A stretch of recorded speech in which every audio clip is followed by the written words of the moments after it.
Avvalambor assalomu alaykum. Bugungi mavzuyimiz fonematik idrok va so'zning tovush bo'g'in tuzilishini tekshirish texnologiyasi. Reja. Fonematik idrokning mazmuni va ahamiyati, fonematik idrokni tekshirish metodlari, so'zning tovush bo'g'in tuzilishini tekshirish texnologiyasi. Fonematik idrok bu bolaning nutq tovushlarini eshitish, ular orasidagi farqni anglash, fonemalarning akustik va artikulyatsiya xususiyatlarini ajrata olish, tovushlarning so'z tarkibidagi joyini aniqlash hamda eshitilgan nutqni to'g'ri qabul qilish qobiliyatidir. Fonematik idrok nafaqat nutq tushunish, balki to'g'ri talaffuz, o'qish va yozuv jarayonining asosiy psixologik mexanizmlaridan biridir.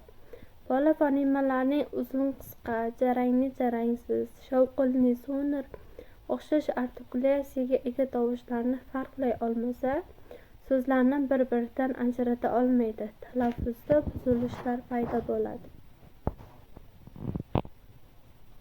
Fonematik idrok kommunikativ faoliyatda ham ahamiyatlidir. Bola nutq oqimini aniq eshitmasa, so'zlar ma'nosini noto'g'ri tushunishi, gapni buzib talaffuz qilishi mumkin. Fonematik idrokning rivojlanishi nafaqat eshitish, balki aqliy faoliyat, diqqat, xotira, analiz, sintez jarayonlarining faollashuvini ham talab qiladi. Shuning uchun fonematik idrokning shakllanishi logopedik mashg'ulotlarning markaziy yo'nalishlaridan biri hisoblanadi. Tekshiruv quyidagi bosqichlarda o'tkaziladi. Birinchisi, eshituv differensiatsiyasini tekshirish. Bu bosqichda o'xshash fonemalar farqlanadi. Masalan, SZ, SJ, DT, GG, BB, OU va hokazo. Logoped ikki rasmini qo'yadi va ikki tovushli so'zni aytadi. Masalan, suv-shuv, sariq-shariq. Bola eshitganiga mos rasmni tanlaydi. Ayrim holatda faqat tovushlar aytiladi. Masalan, S yoki Sh. Bola takrorlaydi yoki eshitgan tovushni ko'rsatadi. S tovushida sovuq havo chiqadi, Shni talaffuz qilganimizda issiq havo chiqadi.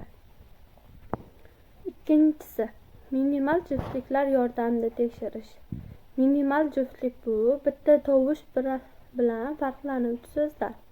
Masalan, ot-xot, qal-gal, baliq-paliq, sin yoki shin.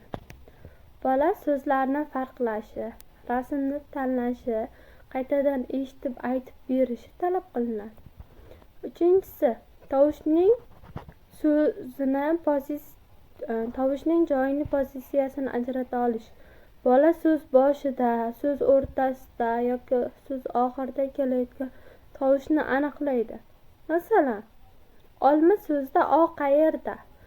Atirgul so'zda R qayerda? Bola so'zda L qayerda? Bu jarayon fonematik tahlilning muhim bosqichi hisoblanadi. To'rtinchi bosqichimiz tovushni aniqlash va tanlash. Logoped bir necha tovushni aytadi. Masalan, G, K, H. Bola kerakli tovushni eshitib tanlaydi. Bu fonematik eshituvning aniqligini ko'rsatadi. Beshinchisi, tovushlarni eshitish orqali guruhlash. Bola bir xil tovushdan boshlanuvchi so'zlarni tanlaydi yoki aytadi. M bilan boshlanadigan so'z ayt. Bu jarayonda bola fonematik sintezga kirishadi. So'zning tovush bo'g'in tuzilishini tekshirish texnologiyasi. Bu analiz va sintez ko'nikmalarini o'rganishga yo'naltirilgan. Ushbu bosqichda bola so'zni bo'g'inlarga bo'lishi, tovushlarni tartibi bilan anglab, ularni izchil qayta hosil qila olishi tekshiriladi. So'zni bo'g'inlarga bo'lish.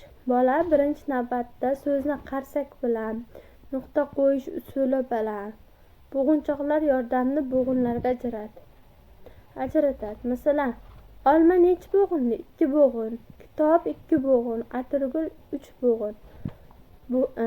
Ikkinchisi, bo'g'inlar sonini aniqlash. So'z aytiladi, bola bo'g'inlar miqdorini belgilaydi. Doira ichiga bo'g'inlar sonini belgilaydi. Qarsak bilan uradi. Kubiklarni sanaydi.